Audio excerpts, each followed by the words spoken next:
Assalamualaikum warahmatullahi wabarakatuh. Nama saya Muhammad Farlauli Hasan dan ini adalah penjelasan saya tentang penginderaan jauh, geografi. Yang pertama, kalian bisa lihat dulu bagaimana cara kerja kamera. Ini ada mirrorless dan DSLR, bisa dilihat sendiri fotonya.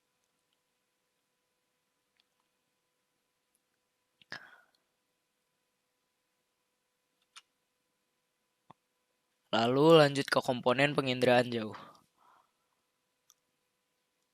Ada tujuh, yaitu sumber tenaga, atmosfer, objek, wahana dan sensor, stasiun bumi, pengguna atau user, dan yang terakhir citra foto. Yang pertama adalah sumber tenaga untuk mendapatkan gambar dari objek. Maka dibutuhkan sumber tenaga agar gambar bisa dipantulkan atau dipancarkan. Sumber tenaga penginderaan jauh dibagi menjadi sumber tenaga aktif yang buatan manusia dan sumber tenaga pasif yang merupakan cahaya matahari. Lalu ada contoh yang pasif itu adalah tenaga yang digunakan adalah tenaga alamiah, yaitu dengan menggunakan pancaran cahaya matahari. Dan yang aktif, tenaga yang digunakan adalah tenaga buatan atau dengan menggunakan bantuan pancaran suatu alat.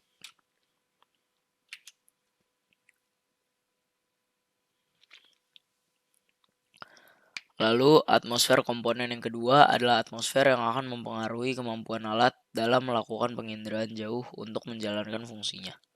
Hal ini dapat terjadi karena atmosfer mengandung sejumlah molekul seperti oksigen O2, karbon dioksida CO2, nitrogen, hidrogen, dan lain-lain. Molekul-molekul ini bisa menyerap, memantulkan, dan melewatkan radiasi elektromagnetik, sehingga sangat mempengaruhi kinerja dari alat untuk memotret dari udara.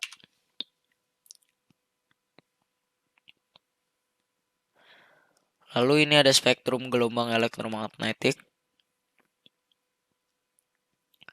Atmosfer energi matahari tidak seluruhnya sampai ke permukaan bumi. Bahkan hanya sebagian kecil masuk ke permukaan planet manusia. Penghambatnya ialah atmosfer yang bisa menyerap, memantulkan, dan meneruskan cahaya dari matahari. Adapun panjang gelombang yang paling banyak digunakan dalam penginderaan jauh adalah sebagai berikut. Spektrum gelombang cahaya tampak atau visible dengan panjang 0,4 sampai 0,7. Lalu spektrum gelombang cahaya inframerah dengan panjang 0,7 dan 1. Itu tuh apa ya, Pak? Gimana bacanya? Lalu spektrum gelombang mikro dengan panjang 1 sampai 10 ini. Itu.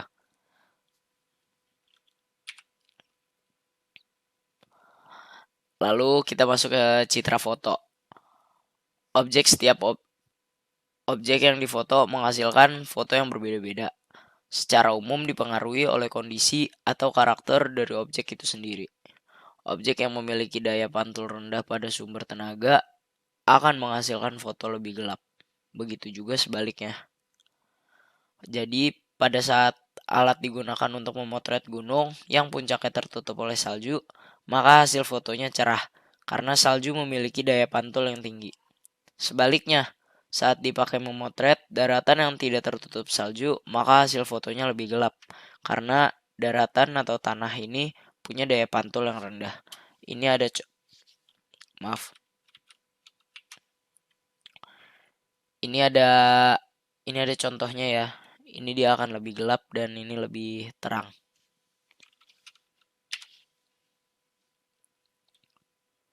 Lalu ada wahana dan sensor. Wahana dan sensor itu wahana adalah kendaraan yang berfungsi untuk meletakkan sensor pada saat berlangsung proses perekaman. Merekam objek permukaan bumi bisa dilakukan di angkasa maupun luar angkasa. Wahana di angkasa dapat diklasifikasikan menjadi 3, yaitu pesawat terbang rendah sampai medium dengan ketinggian 1000 sampai 9000 meter dari permukaan bumi. Citra foto yang dihasilkan ialah citra foto udara. Ini rendah sampai menengah itu balon udara. Lalu pesawat terbang tinggi dengan ketinggian 18.000 meter dari permukaan bumi. Citra yang dihasilkan foto udara dan multispectral scanners data. Ini tinggi 9 sampai 18 km pesawat terbang. Lalu satelit dengan ketinggian 400 sampai 900 km dari permukaan bumi. Citra yang dihasilkan ialah citra satelit. Ini sangat tinggi. Lalu kita lanjut. Nah, ini ada nama-nama satelit serta kegunaan dan resolusi satelitnya. Saya akan membacakan 5 saja karena ini data yang banyak. Jadi nama satelitnya Landsat, kegunaannya untuk di darat, resolusinya menengah. Lalu Seasat, kegunaannya untuk di laut dan resolusinya menengah. Lalu MOS, kegunaannya untuk di laut, resolusinya rendah. Lalu namanya adalah NOAA, kegunaannya untuk laut dan atmosfer, resolusinya rendah. Dan sisanya bisa dibaca sendiri. Lalu ada penjelasan dari resolusi spasial. Resolusi spasial tinggi berkisar 0,6 sampai 4 meter. Lalu resolusi spasial menengah berkisar 4 sampai 30. Resolusi spasial rendah berkisar 30 sampai 1000.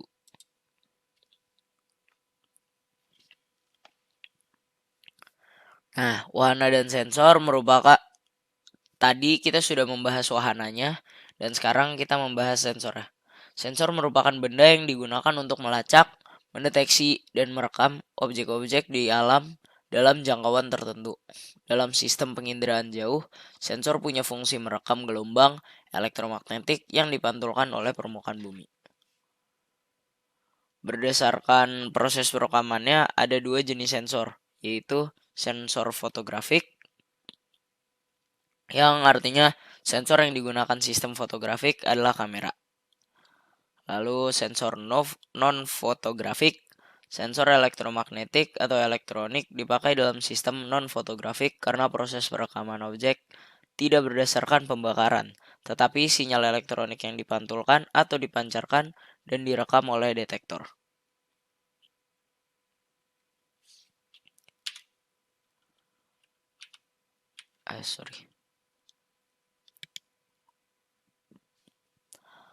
Lalu ada sistem penginderaan jauh. Ini balik ke foto yang awal. Stasiun bumi data yang telah direkam oleh sensor akan ditransfer ke stasiun bumi untuk kemudian diproses, diinterpretasikan, dan dianalisis oleh pengguna. Lalu di foto yang ini, pengguna atau user, pengguna itu adalah kita sebagai analis dalam penginderaan jauh. Dan ini yang terakhir, citra foto adalah hasil akhir dalam foto penginderaan jauh, berupa foto ataupun non-foto.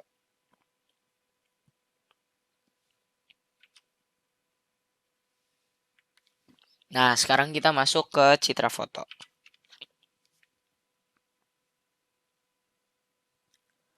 Jenis citra foto dan non-foto. Berdasarkan spektrum elektromagnetiknya, ada foto ultraviolet, foto ortokromatik, foto pankromatik, dan foto inframerah. Kalau untuk citra foto, kalau nggak salah yang dibahas itu hanya yang berdasarkan spektrum elektromagnetiknya, jadi sisanya nggak saya bacakan. Dan untuk citra non-foto sama juga, berdasarkan spektrum elektromagnetik ada citra inframerah termal dan citra radar. Nah, ini ada variabel pembeda untuk citra foto dan citra non-foto. Variabel pembedanya sensor, citra fotonya kamera, citra non-fotonya bisa scanner, bisa alat penyam. Variabel pembedanya detektor, citra fotonya film, dan citra non-fotonya adalah pita magnetik, termistor, fotokonduktif, dan fotovoltaik. Lalu jika variabel pembedanya spektrum elektromagnetik, citra fotonya spektrum tampak dan perluasannya. Citra non-fotonya spektrum tampak, perluasan termal, serta gelombang mikro. Jika variabel pembedanya mekanisme perekaman, citra fotonya kimiawi atau fotografi, dan citra non-fotonya elektronik. Lalu, jika variabel pembedanya proses rekaman, citra fotonya serentak, dan citra non-fotonya parsial. Jenis citra foto berdasarkan spektrum elektromagnetik. Ada ini di kiri ada contoh-contohnya ya, ada inframerah, pangkromatik, ortokromatik, dan ultraviolet. Nah, ini citra B atau pangkromatik ini citra true color. Hal ini karena warna objek yang terekam dalam citra sama dengan warna yang ditangkap oleh mata. Hal ini disebabkan gelombang yang direkam adalah gelombang tampak atau visible light. Sementara citra A, C, dan D disebut citra false color. Hal ini dikarenakan warna objek tidak seperti warna sebenarnya yang diterima oleh mata. Ini ya bisa dilihat yang B ini kayak kalau kita ngelihat biasa, dan A, C, D ini ya nggak kayak kalau kita lihat pakai mata mata biasa. Citra ini untuk citra ACD biasanya memiliki rentang gelombang yang lebih pendek dari true color. Akibatnya akan memberikan visualisasi yang berbeda-beda tergantung gelombang apa yang direkam. Pertama, kita akan bahas citra ortokromatik. Spektrum tampak dari saluran biru sampai hijau 0,4 sampai 0,5 mikrometer. Objek yang tergambar masih kurang jelas. Hal ini dipengaruhi oleh hamburan Mie dan Rayleigh. Lalu dia mampu menembus perairan laut jernih hingga kedalaman 20 meter. Ini keluar ya di ulangan kemarin. Lalu banyak digunakan untuk observasi terumbu karang dan ekosistem laut. Lalu kita akan membahas citra pangkromatik. Spektrum tampak dari saluran merah sampai ungu 0,4 sampai 0,7 mikrometer. Nah, ini ada dua, ada pangkromatik warna dan pangkromatik hitam putih. Pertama, kita akan membahas pangkromatik warna dulu. Mampu memuat 200 tingkat rona dan 20.000 warna sesuai kemampuan mata. Objek mudah dikenali karena sesuai warna asli. Namun kurang cocok untuk fotogrametri dan lebih mahal. Lalu untuk pangkromatik hitam putih, rona pada objek sesuai dengan kepekaan mata. Cocok untuk kegiatan fotogrametri. Objek kecil dapat dikenali karena resolusi spasialnya halus, lalu lebih murah. Nah, sekarang kita masuk ke citra ultraviolet. Ini ada foto udara ultraviolet. Dia menggunakan spektrum ultraviolet. Foto udara ini banyak digunakan untuk memperoleh jaringan dan data terkait dengan bidang geologi. Nah, penjelasan dari spektrum ultraviolet adalah 0,2 untuk citra ultraviolet adalah spektrum ultraviolet 0,2 sampai 0,4 mikrometer. Banyak yang digunakan untuk membedakan objek yang kontras, seperti mendeteksi tumpahan minyak di laut, membedakan bentang lahan wilayah kapur atau kars, membedakan atap industri dan atap perumahan, dan lain-lain.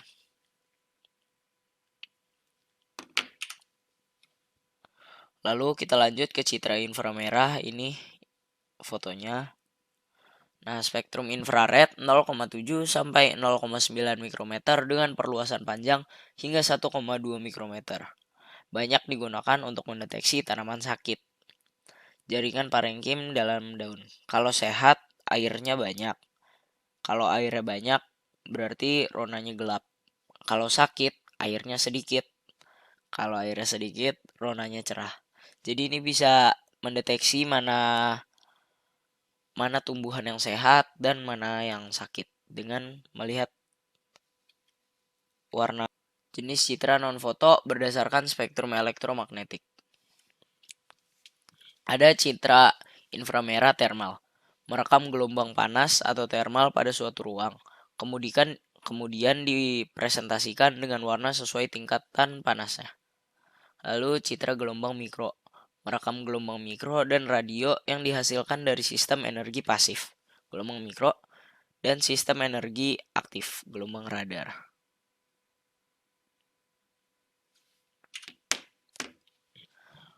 Lalu ada citra inframerah thermal. Citra inframerah thermal biasanya digunakan untuk bidang meteorologi dan geologi. Citra ini memiliki kelebihan dan kekurangan antara lain. Kelebihannya itu dia bisa merekam ketika siang ataupun malam dan dapat merekam objek di bawah permukaan bumi. Namun kekurangannya adalah distorsi geometri besar karena biasanya citra ini ditangkap dengan menggunakan resolusi spasial rendah. Wilayah yang direkam sangatlah luas. Lalu, proses penginderaan yang rumit. Nah, yang terakhir ada citra gelombang mikro. Citra gelombang mikro direkam dengan panjang gelombang 1 mm sampai 30 cm. Gelombang ini tidak bisa ditangkap oleh mata, maka dari itu perlu sensor khusus untuk merekam citra ini, yaitu radiometer dan alat pinjam. Kelebihannya bisa direkam siang ataupun malam karena memiliki dua sistem energi, pasif dan aktif. Namun kekurangannya distorsi geometri besar karena biasanya citra ini ditangkap dengan menggunakan resolusi spasial rendah. Wilayah yang direkam dengan sangat luas. Perekaman radar tidak bisa dilakukan secara tegak lurus. Harus menggunakan SLAR, Side Looking Airborne Radar. Mantap. Terima kasih yang sudah mendengarkan. Semoga bisa bermanfaat dan terima kasih Pak Farid yang sudah mendengarkan. Wassalamualaikum warahmatullahi wabarakatuh.